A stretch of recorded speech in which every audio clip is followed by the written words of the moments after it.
Voy a hablar en inglés porque es más fácil. Lamento mucho no hablar español, pero prometo tomar algunas clases cuando vuelva a casa y la próxima vez que me inviten a Chile, ojalá pueda dar mi charla en español.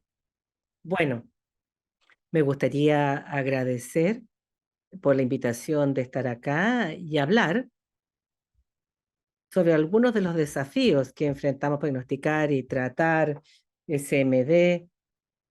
Quizás gran parte de lo que voy a decir ya fue cubierto por los oradores anteriores, pero ojalá que haya algo nuevo para ustedes. Dividí mi charla en dos partes.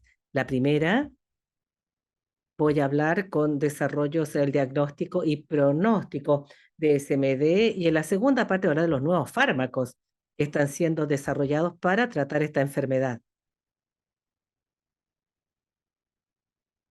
Estos son mis conflictos de interés. Bien. Comencemos con ¿qué hay de nuevo en SMD? En esta diapositiva podemos ver la evolución de la clasificación en el tiempo. Comenzamos con la clasificación que era más bien morfológica, y eso fue cambiando, comenzó a cambiar en el 2001 con la clasificación de la OMS. Era la primera vez que un subtipo molecular se reconocía con de lesión Q5, y esto fue evolucionando en los últimos 20 años. Y el año pasado tuvimos como un retroceso porque a pesar de muchos avances en la caracterización molecular, y ahora que tenemos no uno, sino tres subtipos moleculares, tuvimos un retroceso porque en lugar de tener solamente una clasificación, ahora, como ustedes saben, tenemos dos de enfermedad mieloide linfoide, la de la OMS y la ICC. Y estas clasificaciones, aunque parecen ser parecidas en muchos aspectos, en otros difieren enormemente. Veamos algunas de las similitudes. La clasificación de la OMS y de la ICC, ambas reconocen que hay una entidad molecular, que son los sideroblastos en anillo, y con criterios diagnósticos más o menos similares. Y también saben que hay una entidad relacionada con TP53 que tiene que ver con la inactivación bialélica TP53.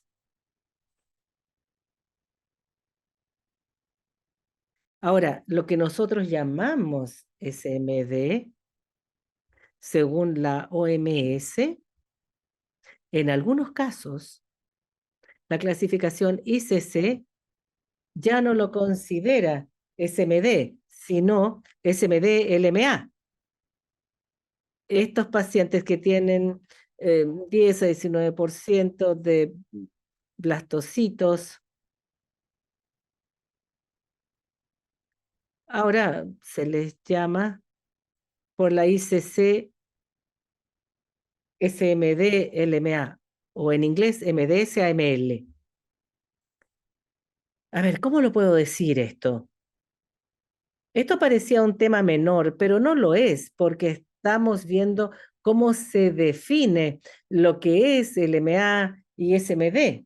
A mí me preocupa, porque si todos estos expertos no pueden sentarse y llegar a un consenso cuando comienza una enfermedad, dónde termina la otra, vamos a confundir gran parte del desarrollo para el tratamiento en los próximos años.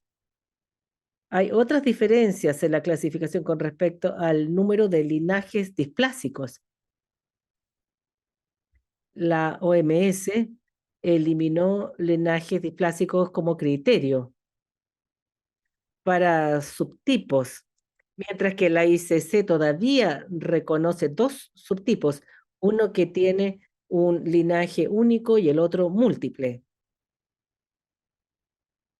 A pesar de estas diferencias, la clasificación ICC y la OMS, pero especialmente la ICC, no es fácil de aplicar en la práctica clínica de rutina. Uno se demora en acostumbrarse a ella y hay que seguir diversos avances para ir viendo si el paciente tiene o no algunas de estas anomalías para poder clasificar. Y otro también problema con estas clasificaciones, tanto la de la ICC y la de la OMS, es que dependen de que el paciente sea evaluado utilizando NGS y análisis de cariotipo de alta resolución. Esto está disponible en Estados Unidos y Europa. Acá en América Latina, su uso es más restringido debido al costo y el acceso a esos ensayos. Por eso es más complicado para nosotros clasificar a nuestros pacientes utilizando estas nuevas clasificaciones. Cuando se habla de SMD, LMA, la superposición que se clasifica como MDS y B2, hay tres subtipos. Uno que tiene mutaciones relacionadas con el gen de mielodisplasia. También hay pacientes que tienen SMD-LMA con anomalías citogenéticas relacionadas con la mielodisplasia, monosomía 7, monosomía 5, y también hay pacientes que tienen entre 10 y 19% de blastos que no están especificados. Además, hay beneficio de utilizar este abordaje, como por ejemplo, refleja de mejor manera la historia natural de SMD de alto riesgo. Entonces, acá probablemente ya han visto un paciente que tiene 18% de blastos. ¿Cómo trato a este paciente? Lo trato como LMA, SMD, porque tiene una pequeña diferencia en blastos, que es un 2%. Entonces, esto se define con evaluación morfológica y sabemos que eso puede ser subjetivo. Necesitamos todos estos umbrales que son arbitrarios. Era 30% de la clasificación FIB, cambió al 20% de la clasificación de la OMS. Ahora estamos cambiando a un 10%, pero necesitamos una validación correcta, una perspectiva de cuál sería el mejor criterio para poder diferenciar SMD de LMA. Si no hablamos el mismo lenguaje, va a ser muy difícil para nosotros poder hacer estudios clínicos apropiados y tener las aprobaciones que se requieren.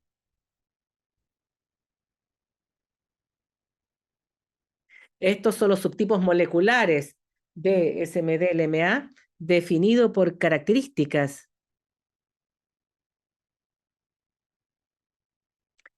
Aquí tenemos que esto es monodisplásico.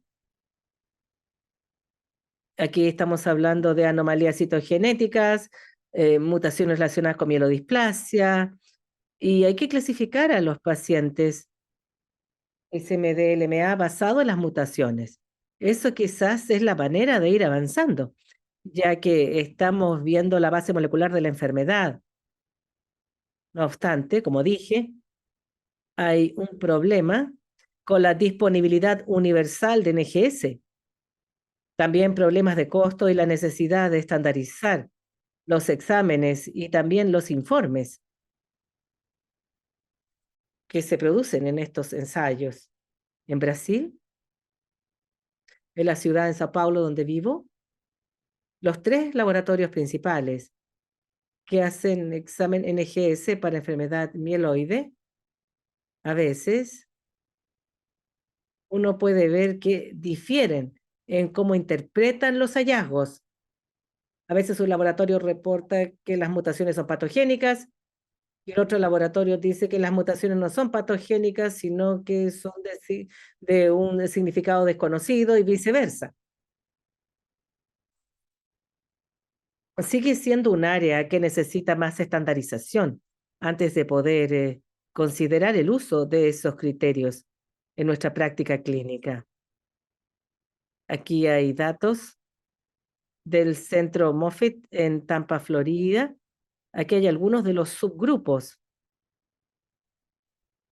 En la parte izquierda de la OMS, la parte derecha de la ICC, y aquí vemos los subgrupos con distinta sobrevida global de la cohorte. Como se espera, los pacientes que tienen mutaciones bialélicas tienen peor resultado, los de TP53. Aquí se compara entre subgrupos en ambas clasificaciones. Hay diferencias de sobrevida acá. Pacientes que tienen más blastos tienen peor resultado, los que tienen bajos blastos, pacientes que tienen más de un linaje displásico tienen peor resultado que los pacientes con una sola línea displásica. Y este análisis están viendo cuáles son los parámetros en la cohorte que se correlacionan con sobrevida libre de leucemia y sobrevida global.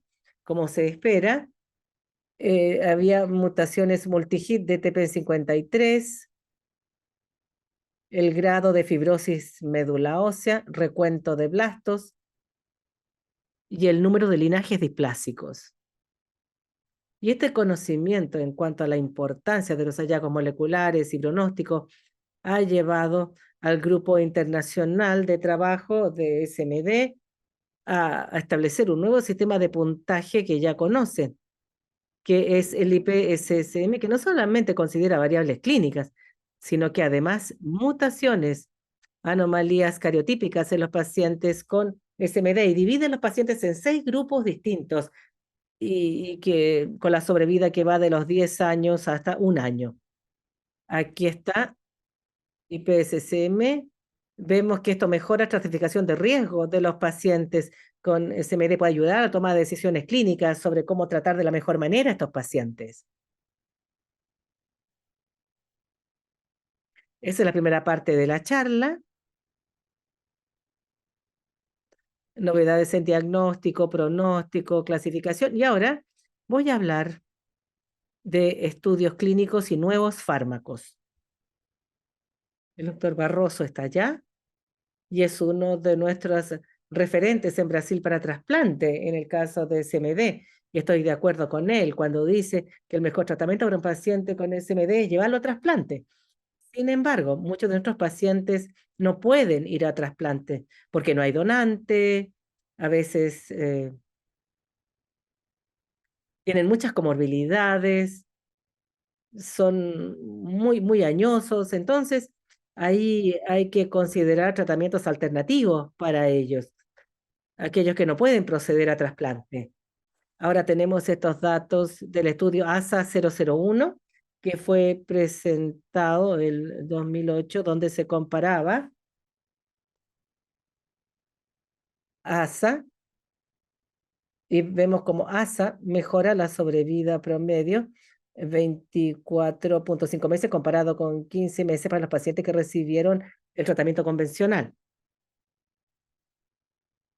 Necesitamos mejorar esto. Azacitidina es un fármaco efectivo, pero no es muy bueno. Necesitamos mejores opciones terapéuticas y considerar azacitidina como un backbone. Entonces tendríamos que ir mejorando para dar una mejor respuesta, una mejor sobrevida de los pacientes. Ahora voy a presentar datos de 4 o más bien 5 agentes que se están explorando. Algunos, no tengo los datos de estudios randomizados, resultados, eso sí, no han sido muy positivos. Quizás el próximo año podamos tener datos clínicos para poder conversar al respecto. Ahora, en cuanto a los agentes, el primer agente al que me voy a referir es venetoclax, que estimula la apoptosis, un inhibidor de las proteínas BCL2, actúa sobre la mitocondria y lleva a apoptosis. Y eso lleva a la liberación del citocromo y eso lleva a la apoptosis. Venetoclax está aprobado para combinarse con azacitidina para la terapia de los pacientes con LMA que no son elegibles para recibir quimioterapia intensiva. Se combina con venetoclax, eso es explorado en fase 1 y fase 2 en pacientes con SMD. Aquí tenemos datos de fase 1B, estudio de escalación de dosis. La respuesta global estaba en el rango de un 80%, 40% de los pacientes llevaron a CR. La sobrevida global, 28 meses. Y la tasa promedio de transfusión fue 45.5%. Las toxicidades más comunes tenían que ver con citopenia, neutropenia febril, anemia. Vimos respuesta a VEN más ASA en varios subgrupos, incluyendo pacientes con mutación TP53, mutaciones con mutación ASLX1, pero están datos de estudios aleatorizados para así poder probar esto. Este estudio ya ha acumulado pacientes y se está haciendo en varios centros a nivel mundial. He tenido el placer de participar. Los pacientes ya fueron aleatorizados entre VEN más ASA y placebo más ASA. Solamente los pacientes con SMD de alto riesgo de reciente diagnóstico, el endpoint coprimario era remisión completa y sobrevida global. No tenemos datos de este estudio todavía, pero espero que salga positivo para que cambie nuestro enfoque para los pacientes SMD de alto riesgo. El próximo fármaco que voy a mencionar es uno por el que teníamos muchas esperanzas que iba a cambiar. No tengo los resultados de los estudios clínicos, pero sí tengo unos comunicados de prensa de la empresa que me desilusionaron, que es magrolimab. Magrolimab es un anticuerpo monoclonal que apunta a CD47. CD47 es una molécula que señaliza a los macrófagos y le envía la señal: no me coman, no me fagociten. Las células cancerosas tratan de evitar la actividad del sistema inmune mediante los macrófagos. Magrolimab fue evaluado en los pacientes con SMD de alto riesgo y mostró actividad prometedora, especialmente en los pacientes con mutación TP53, con tasa de respuesta global de 78% en pacientes TP53 wild type.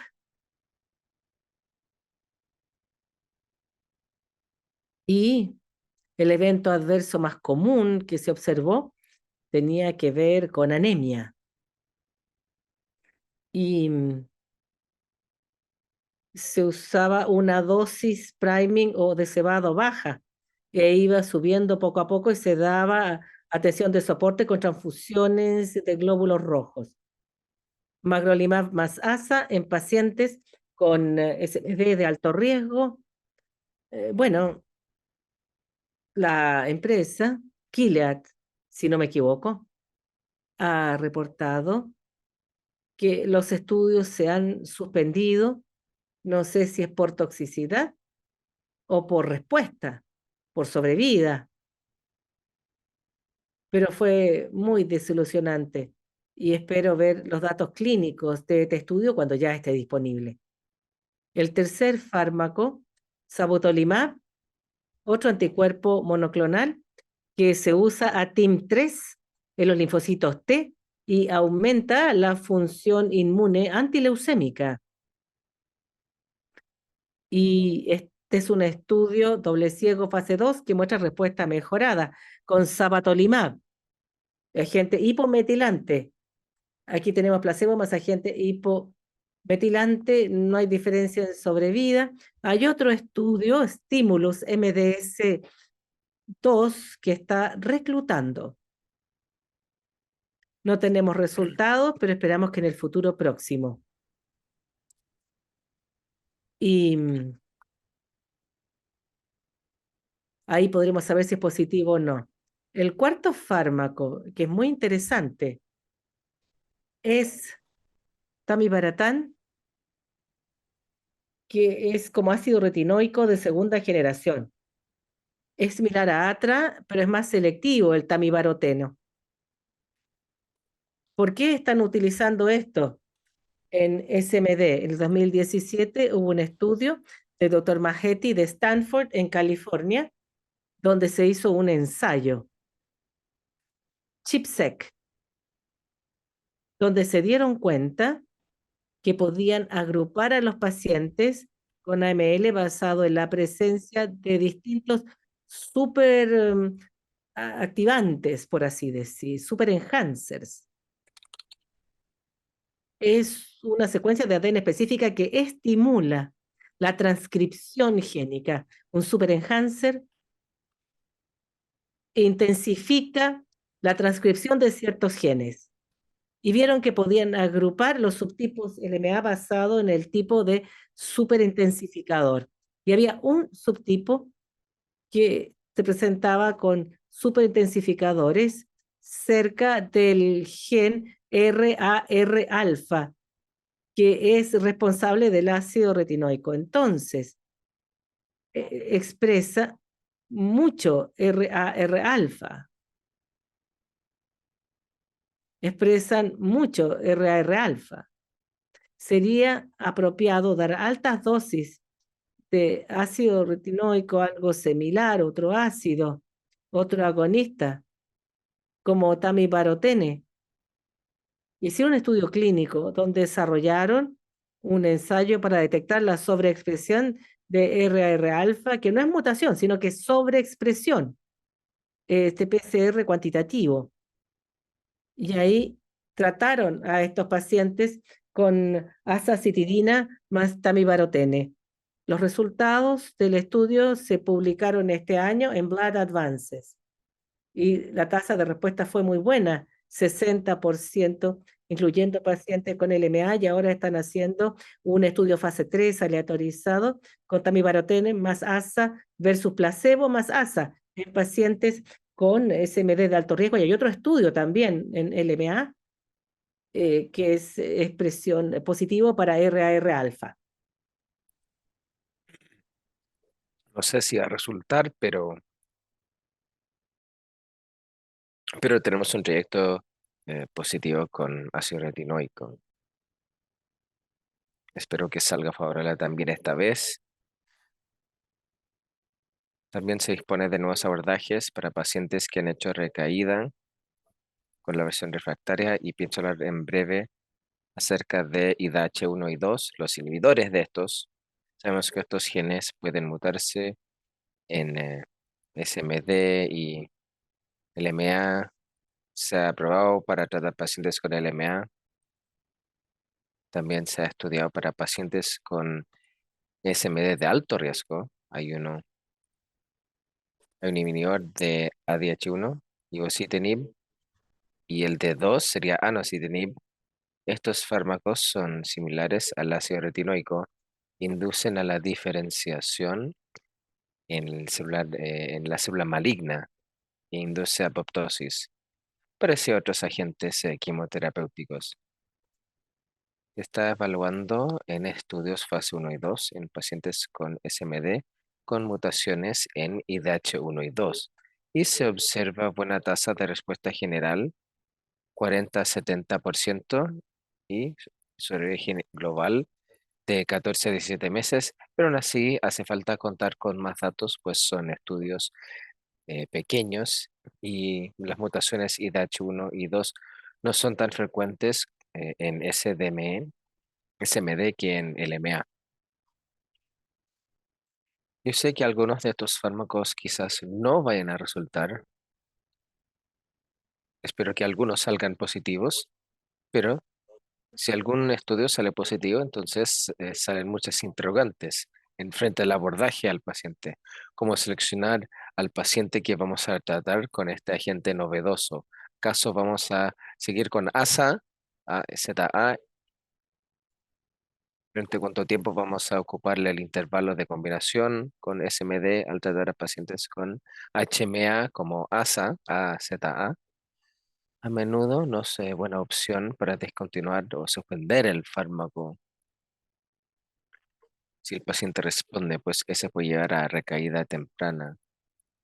Pero ante un resultado positivo con AZA, con venetoclax, ¿acaso habría que seguir administrando el fármaco?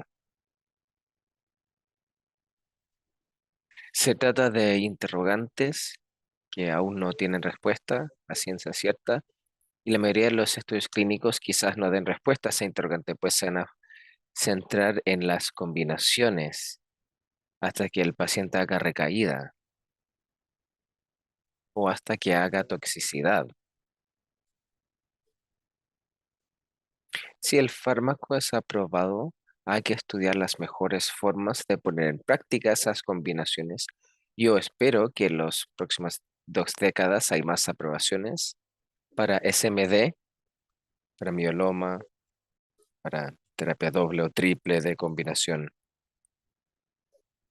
Puede haber una fase de inducción en que sea más fármaco, después fase de mantención en que sea menor dosis y espero con menor toxicidad en esa fase.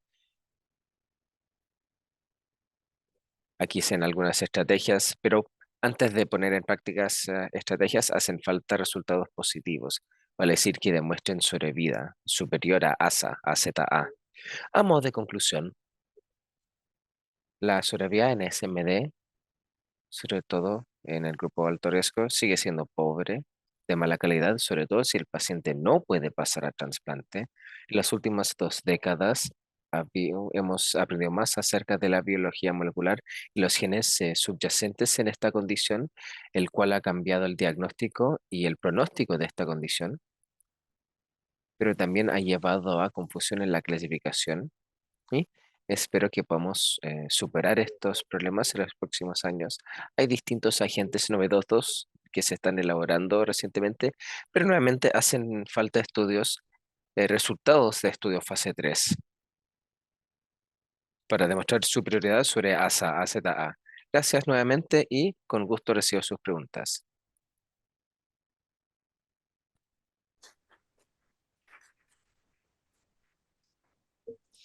Muchas gracias por la excelente presentación y del un excelente resumen del abordaje de los pacientes de alto riesgo. Ahí le van a dar el traductor para, no sé si hay preguntas para que las puedan realizar en español o comentarios.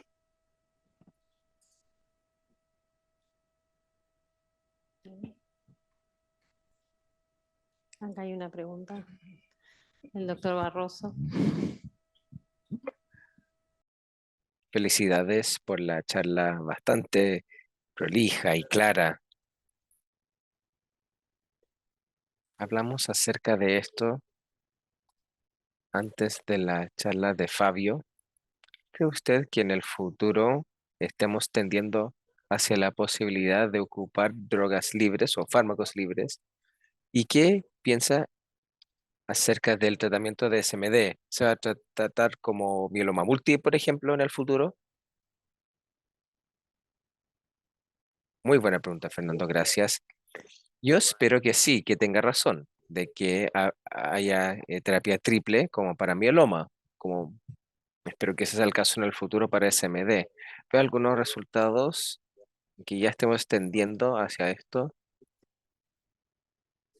con ASA más venetoclax más un inhibidor. Quizás en SMD en el futuro podamos eh, contar con esta situación. Pero en mieloma hay que recordar que todos estos fármacos aprobados, todos son sumamente activos y combinados con la norma asistencial, el estándar en atención.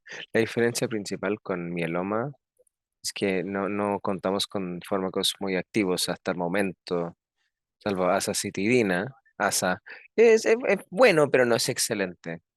Sí, creo que contar con estudios positivos, sí, contaremos con estudio triple en el futuro, pero quizás arranquemos, eh, si uno piensa acerca de SMD, el abordaje de la condición es este abordaje de líneas de terapia. En primera línea, ASA, AZA, hasta que hagan recaída. Pues segunda línea, otra cosa. Piensen acerca de el MA. Hay fases que han demostrado la consolidación, después mantención. Quizás en SMD, si hay más fármacos, quizás seamos más agresivos desde el inicio y lo dejaremos con una especie de mantención con un fármaco oral mejor tolerado, quizás. Pero el desafío consiste en obtener la aprobación y demostrar su eficacia.